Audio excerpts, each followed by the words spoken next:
तो यूपी विधानसभा चुनाव के लिए आज भाजपा उम्मीदवारों की पहली लिस्ट जारी कर सकती है। गुरुवार को प्रधानमंत्री नरेंद्र मोदी और जेपी नड्डा की अध्यक्षता में बीजेपी की केंद्रीय चुनाव समिति की बैठक हुई थी।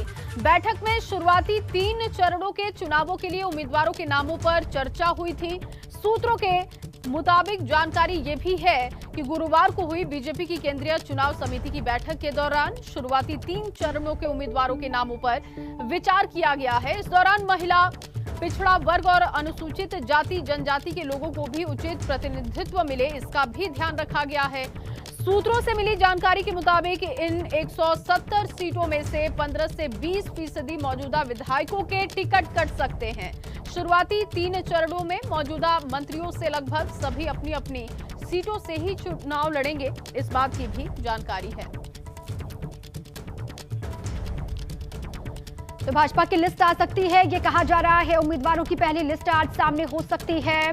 लगातार मंथन इसको लेकर हुआ, लखनऊ से लेकर दिल्ली तक किस तरीके से बैठकों का दौर चला है वो सभी आपने देखा। अब तमाम बैठकों के बाद में जानकारी ये मिल रही है कि कम से कम पहले और दूसरे फेज के लिए जो उम्मीदवारों की लिस्ट है वो जारी रह सकती है, जारी हो सकती है आज। इसी पर अविनाश तिवारी दिल्ली से जुड़ चुके हैं, सीधे उन्हीं के पास चलते हैं। अविनाश, आज लगातार नजर है हाईकमान पर भी, क्योंकि लगातार लखनऊ से लेकर दिल्ली तक बैठकों का दौर चला, मंथन भी तमाम हुए, लेकिन अब पहले और दूसरे फेज के लिए ये पुख्ता माने या फिर ये संभावना लगभग है आज की लिस्ट आ जाएगी सामने?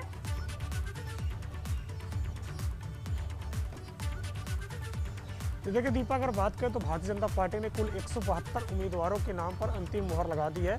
अगर बात करें तो पहले फेज, दूसरे फेज और तीसरे फेज में जहां जहां चुनाव होने हैं वहां के उम्मीदवारों का चयन कर लिया गया है और बीजेपी ने उस पर अंतिम मुहर लगाने का काम किया है। क्योंकि अगर बात करें तो आज के बाद बीजेपी कभी भी अपनी लिस्ट जारी कर सकती है, यानी कि आज दोपहर के बाद कभी भी भारतीय जनता पार्टी की लिस्ट आ सकती है। सोमवार से जितने भी उम्मीदवार हैं वो अपना नामांकन शुरू करेंगे, वो अपना नामांकन करेंगे।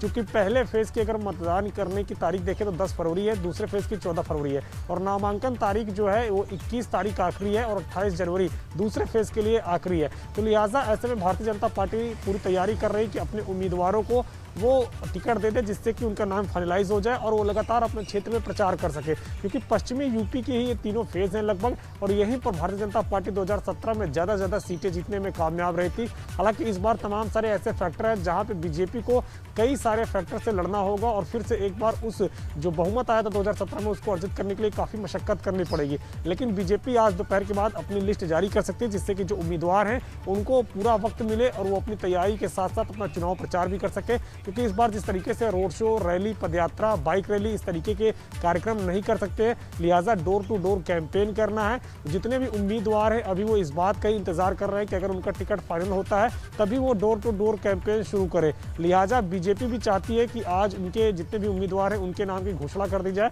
जिससे कि 10 फरवरी को मतदान होना है। तो उससे पहले जो तमाम सारे प्रत्याशी हैं वो डोर टू डोर जाकर लोगों के बीच में संवाद कर सके और अपने कार्यक्रमों के बारे में बता सके और लोगों से वोट की अपील कर सके। तो ये एक रणनीति है और इसी के तहत आज बीजेपी अपनी लिस्ट जारी कर सकती है। बिल्कुल अविनाश, क्योंकि वक्त बहुत कम है, काम बहुत ज्यादा है और इसीलिए ये आप बता रहे हैं कि आज लिस्ट कम से कम सामने आएगी। उसके बाद फिर आगे का जो पूरा रोड मैप है, जो रणनीति है वो आगे बढ़ाई जाएगी, क्योंकि चुनौती बहुत बड़ी है वापसी को लेकर। अब किसको क्या मिलता है, किसका पत्ता साफ होता है, इस पर भी लगातार नजर होगी। बहरहाल बहुत शुक्रिया आपका पूरी जानकारी।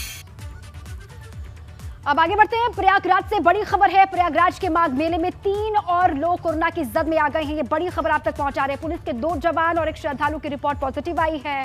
मेले में कोरोना के एक्टिव केसों की संख्या बढ़कर के 72 हो गई है। जी हां, और कम आंकड़ा दिखाने के लिए अब कम जांच का आरोप वहां पर लगाया जा रहा है। कहा जा रहा है कि आंकड़ा कम इसलिए क्योंकि जांच कम हो रही है।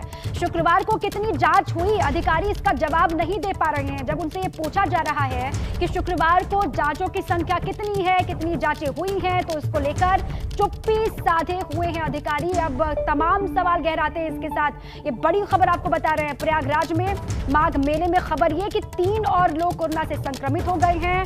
पुलिस के 2 जवान और एक श्रद्धालु की रिपोर्ट पॉजिटिव आई है, जिसके बाद से हड़कंप मचा हुआ है। मेले में कोरोना के एक्टिव केसों की संख्या बढ़कर 72 हो गई है और साथ ही आरोप अब ये लग रहे हैं प्रशासनिक अधिकारियों पर। ये कहा जा रहा है कि जांचें नहीं हो रही मुकम्मल, जिसकी वजह से जो आंकड़ा है वो नहीं बढ़ रहा है। अब कई सारे आरोप लगाए जा रहे हैं। ये बड़ी जानकारी आपके सामने।